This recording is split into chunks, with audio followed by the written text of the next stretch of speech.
Yen Attil. Hello friends. இந்த setup பார்த்தோன்னே உங்களுக்கு தெரிஞ்சிருக்கும். இன்னைக்கு நம்ம வீட்லயே எப்படி தந்தூரி அடுப்பு ரெடி பண்ணி ஹோம்மேட் தந்தூரி மசாலாவோட தந்தூரி எப்படி செய்யறதுன்னு பார்க்க போறோம். வாங்க எப்படி செய்யறதுன்னு பார்க்கலாம்.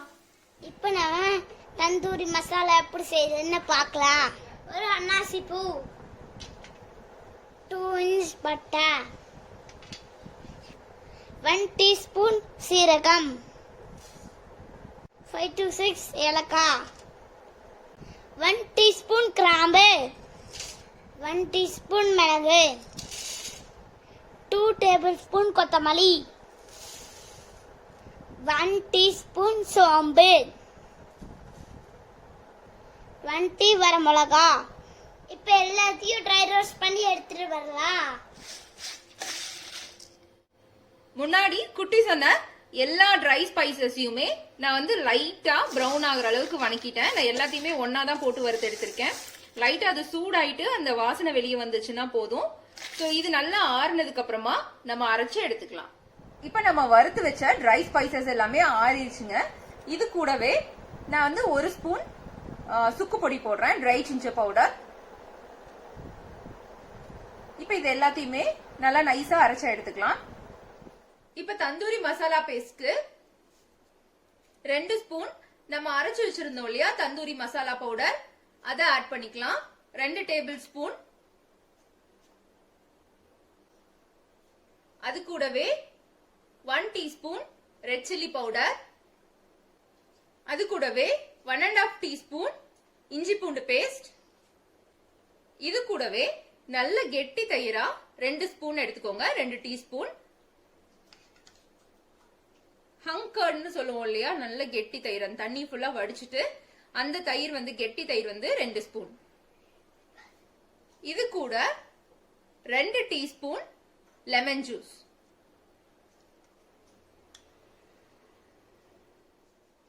இப்ப நம்ம இது எல்லாத்தையும் நல்லா மிக்ஸ் பண்ணிக்கலாம்.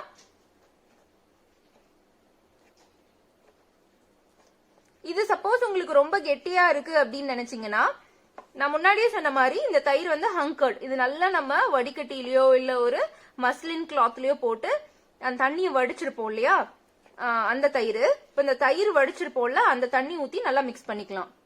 இப்ப சப்போஸ் இது உங்களுக்கு ரொம்ப கெட்டியா இருக்கு அப்படின்னு நினைச்சீங்கன்னா 1 ஸ்பூன் அளவுக்கு நம்ம தண்ணி ஆட் பண்ணிட்டு இது நல்லா மிக்ஸ் பண்ணிக்கலாம். இப்ப தந்தூரி மசாலா பேஸ்ட் ரெடி ஆயிருச்சு. நம்ம அது சிக்கன்ல மிக்ஸ் பண்ணிக்கலாம். நான் இன்னைக்கு தந்தூரி சிக்கன் செய்யறதுக்காக இந்த மாதிரி லெக் பீஸ் கட் பண்ணி வாங்கியிருக்கேன், நல்லா பெருசாவே. சோ இந்த மாதிரி நான் 3 லெக் பீஸ் எடுத்திருக்கேன். சோ இப்ப இதுல நம்ம மசாலா தடவி எடுத்துக்கலாம். இப்ப சிக்கன் கூட நம்ம தேவையான அளவு உப்பு, அது கூடவே நம்ம செஞ்சு வச்சிருந்தோம் இல்லையா தந்தூரி பேஸ்ட், அதுவும் ரெடியா இருக்கு. அதையும் நம்ம போட்டு இது நல்லா சிக்கன் எல்லா பக்கமும் படுற மாதிரி நம்ம ஸ்ப்ரெட் பண்ணிக்கலாம். இந்த நல்லா அப்படியே தேய்ச்சி கொடுத்துருங்க சிக்கனுக்கு. நான் இந்த சிக்கன் லெக் பீஸ் எடுத்துட்டு நல்லா உப்பு மஞ்சத்தூள் போட்டு வாஷ் பண்ணதுக்கு அப்புறமா அதுல ஸ்லிட் போட்டு வச்சிருக்கேன். சோ பாத்தீங்கன்னா தெரியும், நான் அங்கங்க ஸ்லிட் போட்டிருக்கேன். சோ அந்த மசாலா நல்லா இறங்குறதுக்கு. சோ மசாலா இது ஃபுல்லா நம்ம சிக்கன் ஃபுல்லா நல்லா தேய்ச்சி கொடுத்துக்கலாம். இப்ப பாத்தீங்கன்னா நல்ல சிக்கன்ல மசாலா ஸ்ப்ரெட் பண்ணியாச்சு. இதே மாதிரி மிச்சம் இருக்கிற பீஸ்லயும் நல்லா மசாலாவை தேய்ச்சி எடுத்துக்கலாம். இப்ப நம்ம வச்சிருந்த சிக்கன்ல எல்லாத்தையுமே நம்ம இந்த மசாலா போட்டு பரட்டி எடுத்தாச்சு. இது நல்லா ஒரு 2 hours ஊறட்டும். அப்புறமா நம்ம தந்தூரியில போட்டு எடுத்துக்கலாம். இப்ப நம்ம கிரீன் சிக்கனுக்கான மசாலா ரெடி பண்ணிக்கலாம். சோ அதுக்கு நம்ம ஃபர்ஸ்ட் அரைக்கிறதெல்லாம் அரைச்சு எடுத்துக்கலாம். அதுக்கு நான் 3 பச்சை மிளகாய் எடுத்திருக்கேன். நான் எடுத்திருக்கிற மிளகாய் ரொம்ப காரமா இருக்கும். சோ அதனால நான் 3 எடுத்திருக்கேன். சோ நீங்க காரத்துக்கு தகுந்தபடி பச்சை மிளகாய் ஆட் பண்ணிக்கலாம். அடுத்து ஒரு 1/2 கப் கொத்தமல்லி தழை, இது கூடவே 1/2 கப் புதினா இலை. இப்ப இது எல்லாத்தையுமே நல்லா நைஸா அரைச்சு எடுத்துக்கலாம். தண்ணி அதிகம் சேர்த்து அரைக்க வேண்டாம், ஏன்னா நம்ம சிக்கனோட சேர்த்து பெசறப்போ ரொம்ப தண்ணியா இருக்கும், மசாலா ஒட்டாம. சோ அதனால லைட்டா தண்ணி வேணும்னா தெளிச்சுட்டு அரைச்சு நம்ம நைஸா எடுத்துக்கலாம். நான் இன்னைக்கு கிரீன் சிக்கன் செய்யறதுக்கு இந்த மாதிரி 2 பெரிய பிரஸ்ட் பீஸ் வாங்கிட்டு அது நல்லா உப்பு மஞ்சத்தூள் போட்டு வாஷ் பண்ணி இந்த மாதிரி ஸ்லிட் போட்டு வச்சிருக்கேன் மசாலா நல்லா இறங்குறதுக்கு. சோ இப்ப இது கூட நம்ம மசாலா மிக்ஸ் பண்ணிக்கலாம். கிரீன் மசாலாக்கு நான் வந்து முன்னாடி சொல்லியிருந்தோம் இல்லையா, அரைச்ச பேஸ்ட், புதினா, கொத்தமல்லி, பச்சை மிளகா, அதை அரைச்சது நம்ம ஃபர்ஸ்ட் ஊத்திக்கலாம். இது கூடவே ஹங் கர்ட், அதாவது கெட்டி தயிர் இருக்கும் இல்லையா, நல்லா தண்ணி வடிச்ச தயிர், அது வந்து 2 டேபிள் ஸ்பூன் அளவுக்கு ஆட் பண்ணிக்கலாம். இது கூடவே 2 டேபிள் ஸ்பூன் அளவுக்கு இஞ்சி பூண்டு பேஸ்ட், கூடவே 1 டேபிள் ஸ்பூன் அளவுக்கு எலுமிச்சம்பழ சாறு,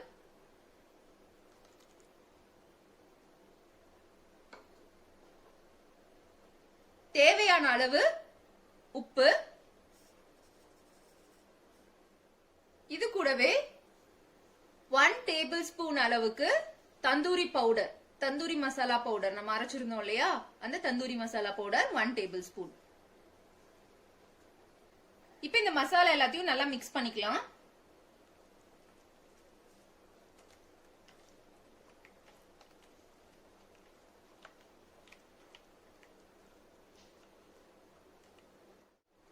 இப்ப நம்ம எடுத்து வச்சிருக்கிற பிரஸ்ட் பீஸ்ல மசாலாவை நல்லா தடவி எடுத்துக்கலாம்.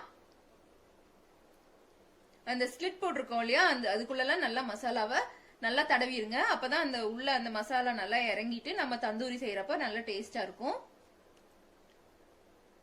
இப்ப நம்ம அந்த கிரீன் மசாலா கூட சிக்கனை நல்லா கோட் பண்ணி எடுத்தாச்சு. பாத்தீங்கன்னா உங்களுக்கு கொஞ்சம் வாட்டரியா இருக்கிற மாதிரி இருக்கும், அது ஒன்னும் பிரச்சனை இல்ல. நம்ம இந்த கிரீன் சிக்கன் செய்யறப்ப கொஞ்சம் அது நம்ம புதினா அதெல்லாம் போட்டதுனால கொஞ்சம் தண்ணி விடும். நம்ம தந்தூரி செய்யறப்ப இந்த மசாலாவை மேல வந்து நம்ம ஸ்ப்ரெட் பண்ணி நல்லா ரோஸ்ட் பண்ணி எடுத்துட்டோம் அப்படின்னா அது மசாலா நல்லா உள்ள கோட் ஆயிக்கும். இப்ப வந்து இதை நம்ம ஒரு 2 hours ஃப்ரிட்ஜ்ல வச்சு நல்லா மேரினேட் பண்ணிக்கலாம். அப்போ அந்த எசன்ஸ் எல்லாமே சிக்கன்ல நல்லா இறங்கிட்டு நல்லா ஜூசியா இருக்கும் சிக்கன். அதே மாதிரி நீங்க கண்டிப்பா இதுக்கான மினிமம் ரெஸ்ட் டைமே 2 hours கொடுக்கணும். அப்பதான் அது நல்ல ஜூசியா சிக்கன் வந்து அந்த மசாலா எக்ஸ்ட்ராக்ட்ஸ் எல்லாம் உள்ள போயிட்டு நல்ல ஜூசியா இருக்கும். இல்ல நீங்க ஓவர் நைட் கூட வைக்கலாம். மசாலா வந்து நைட்டே தடவி வச்சுட்டு காலையில எடுத்து நீங்க தந்தூரியில போடலாம். அப்ப ரொம்ப டேஸ்டா இருக்கும். சோ இப்ப இது நல்லா மேரினேட் ஆயிட்டு ஒரு 2 hours இருக்கட்டும். அதுக்கப்புறம் நம்ம தந்தூரியில போட்டு எடுத்துக்கலாம். நம்ம தந்தூரி செய்யறதுக்கு தந்தூரி அடுப்பு தான் வேணுங்கிற அவசியம் இல்லைங்க. நம்ம கிட்ட அந்த மாதிரி வைக்கிறதுக்கான ஃபெசிலிட்டி இல்ல அப்படின்னு சொன்னா நம்ம வீட்டுக்கு வெளியே இருக்கிற கொஞ்சோண்டு இடத்துலயே நம்ம தந்தூரி பண்ணலாம். சோ அதுக்கு இந்த மாதிரி நம்ம கிட்ட வேஸ்ட் ஒரு பாத்திரம், ஏதாவது பெரிய பாத்திரம் இருக்கும் இல்லையா, அந்த மாதிரி ஏதாவது வேஸ்ட் பாத்திரம் இருந்ததுனாவே போதும். அதுல இந்த அளவுக்கு மண்ணை கொட்டிட்டு அதுல வந்து ஒரு அரைவாசி கொஞ்சம் மேல மண்ணை கொட்டிட்டு நம்ம அடுப்பு செட் பண்ணிடலாம். சோ இப்ப பாத்தீங்கன்னா எங்க வீட்டுல இருக்கிற அந்த வேஸ்ட் பாத்திரம் இருந்தது இல்லையா, அதை எடுத்துட்டு நான் அரைவாசிக்கு கொஞ்சம் மேல மண்ணு கொட்டி செட் பண்ணிருக்கேன். இதுக்கு மேல நம்ம விறகு வச்சு பத்த வச்சு அடுப்பை ரெடி பண்ணலாம். இப்ப பாத்தீங்கன்னா இந்த தணல் நல்லா ரெடி ஆயிருச்சு தந்தூரிக்கு. நான் முன்னாடியே சொன்ன மாதிரி இது வெல்டு மெஸ் வாங்கி நான் அப்படியே இந்த பாத்திரத்து மேல வச்சுட்டேன். இது எல்லா ஹார்ட்வேர் கடையிலயும் கிடைக்குங்க, நம்ம லோக்கல் ஹார்ட்வேர் கடையிலேயே. இது பாத்தீங்கன்னா நான் 3 அடிக்கு 1.5 அடின்னு சொல்லி வாங்கினது. நம்ம யூஸ் பண்ற பாத்திரத்தை பொறுத்து இது வாங்கிக்கலாம். இது சும்மா ஒரு 100 ரூபாய்க்குள்ளதான் வரும். இதை நம்ம நல்லா வாஷ் பண்ணிட்டு நம்ம அடுத்த தடவைக்கு யூஸ் பண்ணிக்கலாம். பட் யூஸ் பண்றதுக்கு முன்னாடி நல்லா வாஷ் பண்ணிட்டு மேல வந்து குக்கிங் ஆயில் இருக்கு இல்லையா, அதை வந்து நல்லா நீங்க வந்து ஸ்ப்ரெட் பண்ணி விட்டுருங்க. ஸோ அந்த சிக்கன் வந்து நல்லா உங்களுக்கு ஒட்டாம இருக்கும் அந்த மெஷ் மேல. ஸோ அதை நல்லா ஆயில் நல்லா ஸ்ப்ரெட் பண்ணி விட்டு ஃபுல்லா மெஷ் ஃபுல்லா நீங்க எங்க சிக்கன் வைக்க போறீங்களோ அந்த இடம் ஃபுல்லா நீங்க ஸ்ப்ரெட் பண்ணி விட்டுருங்க. பார்த்து பண்ணுங்க, ஏன்னா ஆயில் படுறப்ப நெருப்பு வரும். ஸோ இது ஃபுல்லா ஆயில் நீங்க ஸ்ப்ரெட் பண்ணி விட்டீங்க அப்படின்னா ரெடி ஆயாச்சு. ஸோ இப்போ வந்து நம்ம சிக்கனை இது மேல பிளேஸ் பண்ணிடலாம். நம்ம மேரினேட் பண்ணி வச்ச சிக்கன் நல்லா 2 hours மேரினேட் ஆகி சூப்பரா ரெடி ஆயிருச்சு. இதை வந்து நம்ம அந்த தந்தூரி அடுப்பு மேல வச்சிடலாம்.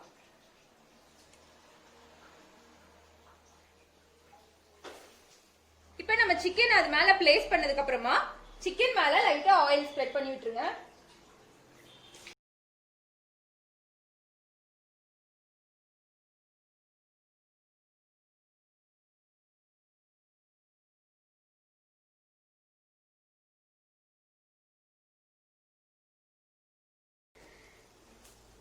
இப்ப பாத்தீங்கன்னா சிக்கன் நல்லா வெந்துருச்சு. சோ நம்ம விட்ட ஆயிலோட சேர்த்தி அதுவும் நல்லா அந்த கொழுப்பெல்லாம் கரைஞ்சிட்டு ஃபேட் எல்லாம் கரைஞ்சிட்டு அது நல்லா ரோஸ்ட் ஆயிருக்கு. பாருங்க நம்ம வீட்லயே செஞ்ச தந்தூரி அடுப்பு வித் தந்தூரி சிக்கன் ரெடி ஆயிருச்சு. இதை நம்ம இப்ப பிளேட்டுக்கு மாத்தி சர்வ் பண்ணிடலாம்.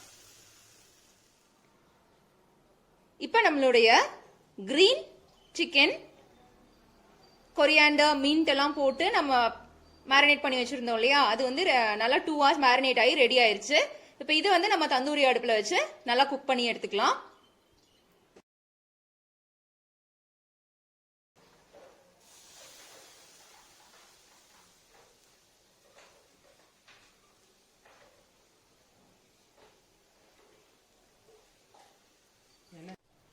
இப்ப நான் அந்த 2 சிக்கன் பீசஸையும் தந்தூரி அடுப்பு மேல வச்சுட்டேன்.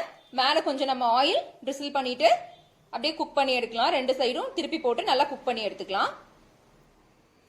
இப்ப நம்மளோட கிரீன் சிக்கன் நல்லா வெந்துட்டு கிரீன் சிக்கன் தந்தூரி ரெடி ஆயிருச்சு. இப்ப இதை நம்ம சர்விங் பவுலுக்கு மாத்திடலாம். இப்ப நம்மளுடைய green tandoori and tandoori chicken ready ஆயிருச்சு.